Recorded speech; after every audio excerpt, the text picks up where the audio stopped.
Evelyn sebenarnya sudah mengetahui bahwa supervisor perempuan itu sengaja memintanya mengadakan jamuan makan perusahaan di restoran yang disebut-sebut sebagai usaha keluarganya. Sejak awal, Evelyn sadar bahwa supervisor tersebut sedang berusaha memanfaatkannya. Namun, Evelyn tidak langsung membongkar niatnya. Ia justru bersikap tenang dan mengatakan bahwa supervisor tersebut boleh memesan apa saja yang diinginkannya.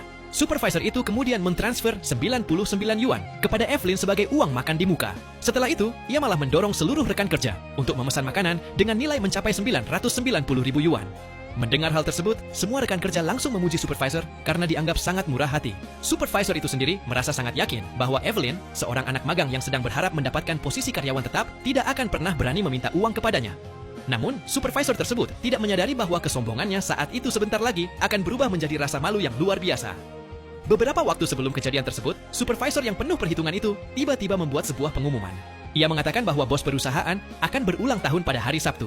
Karena itu, ia berencana mentraktir bos dan seluruh rekan kerja dengan pesta hidangan laut. Para rekan kerja langsung memuji kebaikan dan kemurahan hatinya. Setelah itu, supervisor tersebut mencari Evelyn secara pribadi. Ia mengatakan bahwa dirinya mendengar keluarga Evelyn memiliki restoran makanan laut. Karena itulah, ia memutuskan untuk mengadakan jamuan perusahaan di sana. Supervisor itu meminta Evelyn mengurus seluruh persiapannya. Ia bahkan mengatakan bahwa ini adalah kesempatan bagi Evelyn untuk membuktikan kemampuannya. Jika bos merasa puas dengan jamuan tersebut, Evelyn akan langsung mendapatkan posisi sebagai karyawan tetap. Bahkan, Evelyn mungkin juga akan mendapatkan bonus. Sambil berbicara, supervisor itu mentransfer 99 yuan kepada Evelyn. Namun, bukan itu saja. Ia menuntut standar makanan kelas atas dan meminta berbagai jenis makanan laut langka disiapkan untuk seluruh tamu. Evelyn langsung terdiam karena terkejut. Bagaimana mungkin uang 99 yuan bisa digunakan untuk mengadakan pesta hidangan laut bagi seluruh karyawan? Yang lebih mengejutkan lagi, keluarga Evelyn sebenarnya sama sekali tidak memiliki restoran makanan laut. Keluarganya hanya menjalankan sebuah toko kecil yang menjual bakpao. Tidak ada makanan laut di sana. Karena itulah, Evelyn langsung menolak permintaan tersebut. Ia menjelaskan kepada supervisor bahwa keluarganya tidak memiliki restoran makanan laut. Namun, supervisor itu tetap memaksa. Ia bahkan tidak mau mendengarkan penjelasan Evelyn sedikit pun. Tanpa meminta persetujuan lebih lanjut, supervisor tersebut mengirimkan foto-foto hidangan laut dan lokasi sebuah restoran makanan laut ke dalam grup perusahaan. Ia mengatakan bahwa dirinya sudah memberikan uang kepada Evelyn, dan Evelyn telah menyetujui untuk menyiapkan seluruh makanan laut. Bahkan, ia menambahkan bahwa semua rekan kerja boleh membawa anggota keluarga masing-masing. Mendengar kabar tersebut, para rekan kerja menjadi semakin senang. Mereka langsung berterima kasih kepada supervisor karena telah mentraktir mereka makan. Namun, saat melihat lokasi yang dikirimkan, Evelyn langsung mengenalinya. Restoran makanan laut tersebut ternyata berada tepat di sebelah toko bakpao milik keluarganya. Evelyn mengetahui bahwa pemilik restoran makanan laut itu bukan orang yang mudah diajak bercanda. Pemiliknya dikenal memiliki banyak koneksi dan tidak pernah membiarkan orang datang membuat masalah atau pergi tanpa menyelesaikan pembayaran. Evelyn pun mulai khawatir. Jika seluruh rekan kerjanya datang ke sana dan terjadi kesalahpahaman, mereka bisa berada dalam situasi yang tidak menyenangkan. Karena itu, Evelyn kembali menjelaskan kepada supervisor bahwa restoran makanan laut tersebut bukan milik keluarganya.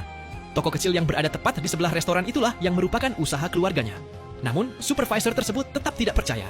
Ia bahkan menunjukkan sebuah video yang diam-diam direkamnya. Dalam video itu terlihat Evelyn memasuki restoran makanan laut setelah pulang kerja sehari sebelumnya. Para pegawai restoran menyambut Evelyn dengan ramah dan bahkan menawarkan untuk menyiapkan makan malam untuknya. Supervisor langsung menganggap video tersebut sebagai bukti bahwa Evelyn telah berbohong.